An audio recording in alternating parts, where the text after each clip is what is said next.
What's up everybody, my name's Danny, and today we are going to be reviewing the LEGO Star Wars Master Builder Series Betrayal on Cloud City. Pretty neat. This is set number 75222. It has 2,812 pieces and is recommended for ages 14 and up. This is a retired set from 2018 that retailed for $350. If you guys like LEGO Star Wars, then you should definitely subscribe to my channel for more builder reviews and shopping hauls because I buy a lot of LEGO. Also, don't forget to like this video, and not just because I said so. Now, first things first, my most critical factor in Star Wars sets is accuracy to reference material. So let's review what happens at this place and where in the galaxy it even is. Cloud City is located in the sky of a planet called Bespin, and it's controlled by Lando Calrissian. Got a lot of guts coming here. Han and the gang are seeking refuge from the Empire after being discovered on Hoth, so they seek out an old friend who is still a little salty about losing the Falcon to Han. However, it turns out that Vader beat them there thanks to his hired bounty hunter. He manipulated Lando into turning over his friends and consequentially sets the trap for Luke Skywalker. Vader awards Boba with the carbon bounty and duels it out with his son Luke, successfully cutting off his arm and losing him down a garbage tube. No! So, all of that to say, there are a lot of scenes being depicted in this LEGO set, which is unfortunately part of the reason that it's not as popular because it doesn't depict just one scene like the assault on Hoth or just one focal point like the Cantina bar scene, for instance. Instead, this set has 4 major sectors with a bunch of smaller rooms to reenact about 10 different scenes from the movie. And that's where this set takes the cake. It captures the major scenes from this part of the movie, and it does so pretty accurately, down to the stickers and decals and door designs. It's just great. Also, it comes with a pretty good minifigure lineup, 21 in total, 7 of which are still unique to the set, and 2 of them which have become quite rare. First up is Mr. Businessman himself, Lando Calrissian, and this figure is the best Lando ever created. He has a unique printed cape, and he has a face on both the front and the back. His hairpiece looks really nice, and he's actually the most valuable figure, coming in at over $100. The right-hand man to Lando is his friend Lobot, the cybernetic implant robot man. He's a simple figure, but also just very easily recognizable, and it's definitely a big improvement from the previous Lobot. Next is Han Solo in his blue jacket. He has dual molded legs for the first time, and he has the holster strap here and black boots. And I think this character just looks fantastic.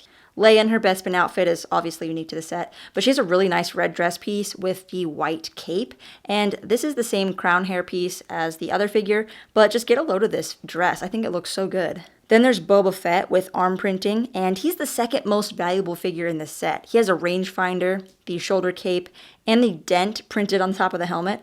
He also has the Mandalorian insignia and lots of other really great details for his armor. There's the single Ugnaught in this set, which is, I think, the second Ugnaught that they've ever made. The previous one being in the other standalone carbon freezing chamber from 2016. These heads are specially molded, and they use some short legs. These just look great. I wish there were more of these in the set, because we do see them walking around and working, so I feel like there should be more. Lastly is the Bespin Guard here with his mustache. He has gold trim and a nice blue guard hat. The other Bespin Guard here is apparently in the advent calendar from 2016, but he has a little bit more of a generic face, so I kind of like the guy with the mustache better. The rest of the figures include Han Solo. Right before he gets frozen, he has the handcuff piece, and on the backside, his eyes are closed. And this is the same figure from the desert skiff after being rescued from this block of carbon that he's about to get frozen into. Then there's Leia in her Hoth outfit, which I think is so cool that they included this because that's what she's wearing upon arrival after escaping Hoth. Luke's minifigure comes in dark tan after training with Master Yoda on Dagobah. This is the same figure in the Bespin duel set, and I really like how on the backside he has this beaten and battered face after fighting against Darth Vader. I think this figure looks really, really cool, and I like the detailing of all the pockets on that kind of cargo jacket. Darth Vader here has a 2-part helmet and soft cape. He has pretty nice torso and leg printing, and this is the exact same Darth Vader that comes in the Death Star set as well as Darth Vader's castle. There's also an IG-88 assassin droid with the printed headpiece. You've also got 2 stormtroopers with the dark blue vents, so these are the stormtroopers for the original trilogy. 2 Cloud Car pilots, and these guys have really awesome white and red helmets and the orange visors printed onto their faces.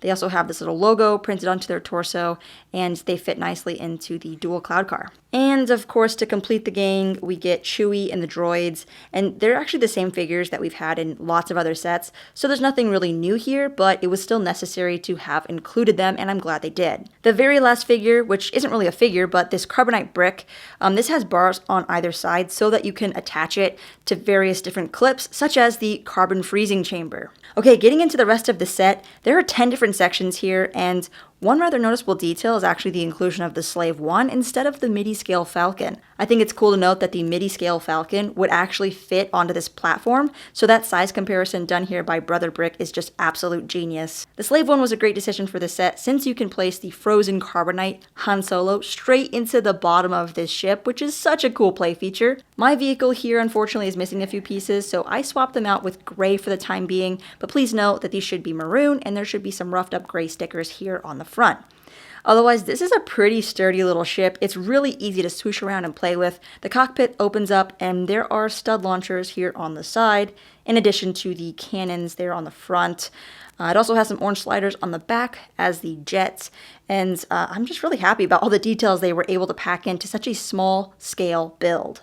As for the other vehicle, my set unfortunately did not come with the Cloud Car, but looking at these other reference photos, I really like this vehicle, and side note, if anybody has this and is willing to sell it, please let me know. The Cloud Cars are cool because they're a part of that first scene when we fly into Cloud City, and I think that's one of the really cool aesthetic things about the set, is that it actually takes on the miniature scale of the cityscape on top.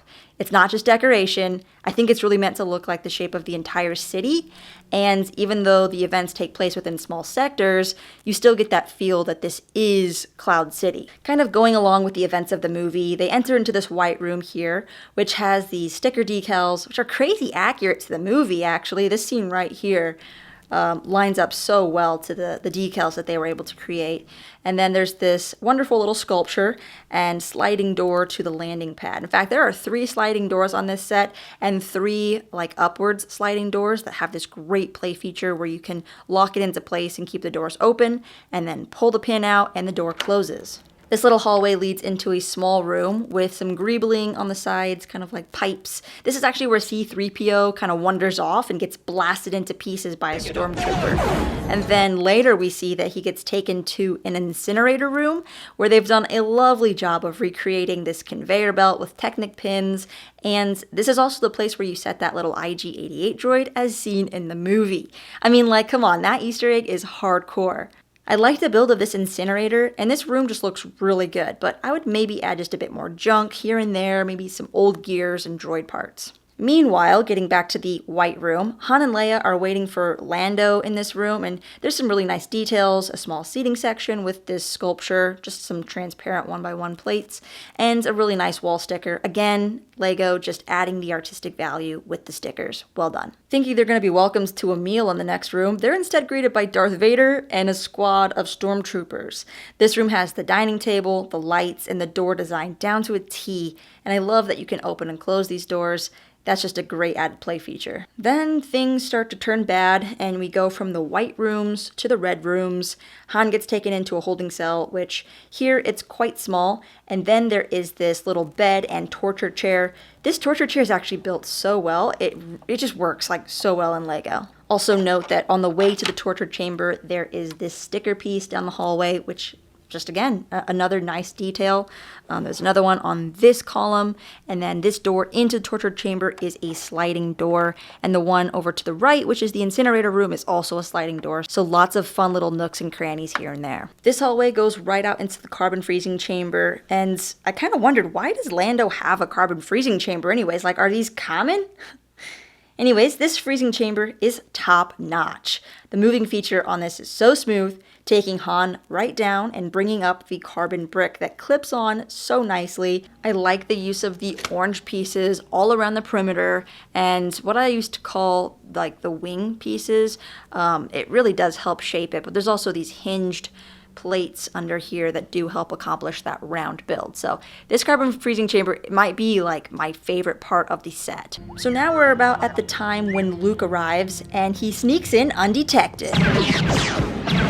Alright, so he makes a big enough distraction for Leia and Lando and the gang to escape, and he ends up dueling Vader, leading us to the next area, the Catwalk. There's a small area here that you can actually access by pulling these two pieces away, and then it leads out to the Catwalk over to this sensor array, and I like how it has the right number of antennas and the wheel piece that Luke steps out onto. The Catwalk build is also on a hinge, so you can position it out further away from the doorway if you'd like, so that gives you a little bit more displayability if you were trying to do that, but I think it actually adds more to the play feature. Lastly are the platforms, and this one here is where the cloud car goes. There's some tool racks and an escape door that goes under the city into some secret tunnels, and then the main platform over here kind of reminds me of a pizza a little bit, like put some pepperonis and some olives on there. Yum. But it has really good coverage, and it just slides under the doorway here. I also like the addition of the landing lights around the perimeter, and it's got this nice tan color which fits into the entryway of Cloud City. As for moving the set, you're going to want to pick it up by the two corners that are actually attached. You can pull away the landing platform, you can unclip the dual catwalk, and then of course take away the carbon freezing chamber, and then just pick it up from both sides and it will hold together pretty well. Then you have these four beams located atop that are also just connected by clips, and that's more so for visuals because they don't really do anything structurally. But if you take them away, you can easily see how this starts to get very messy, so you want to keep those attached on there. So my final sets on this are that it is great for play and not display. And that's why I'm glad it's a Master Builder Series set and not a UCS set, which in my opinion should be left to the highly accurate display style models. As for the price, I did think $350 was a bit steep. I thought it would be $300 considering it has about 400 pieces less than the Mos Eisley's Cantina set. But keep in mind guys, there are so many 2x6 and 2x8 bricks as well as so many large plates that it kind of helps justify the price. In addition to that, we have an awesome assortment of minifigures and just so much potential for different ways that you can play with this set. You also do get two fabulous vehicles, and it's just not like any other LEGO Star Wars set that I've seen. In fact, this is the style set that you could actually release in multiple sets and connect together, but the fact that they've done it all here in one set is actually so fantastic. Everything fits together really well, and even though it's a bit on the expensive side, if you have the money, I would say save up for this because there's just so many unique things about it. If I were to change anything, it would be maybe to add another Ugnaught or throw in another Stormtrooper here or there, but it's hard to kind of knock on some of the design because there's just so many things that the set has to offer. My best advice if you're trying to acquire the set would be to go to eBay and find a used set. Now make sure that the set is complete, that it has both vehicles, that it has all 21 minifigures, that it's not missing any pieces. Contact the seller if you have to. Don't be like me and not do your research.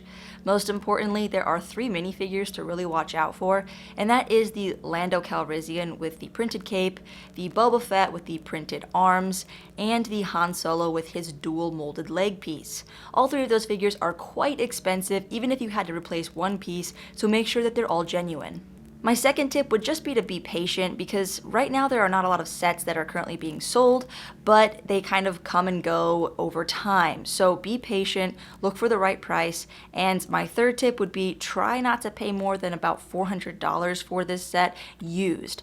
It was $350 new retail, but like I said, it wasn't that popular, and right now people are selling it new for anywhere from $600 to $1,000, which is ridiculous. So make sure you don't pay much more than $400. So I'm gonna leave it at that. I might even let my nieces and nephews play with this, not with the minifigures of course, but it is going to be nonetheless on the lower bench because it will not fit on my 1.5 foot shelves behind me. So there you have it guys. Let me know what you thought of this set, if you think it's better or worse than say the Mos Eisley's Cantina, Assault on Hoth, or Ewok Village. And as always guys, thanks for watching, and until next time, happy building.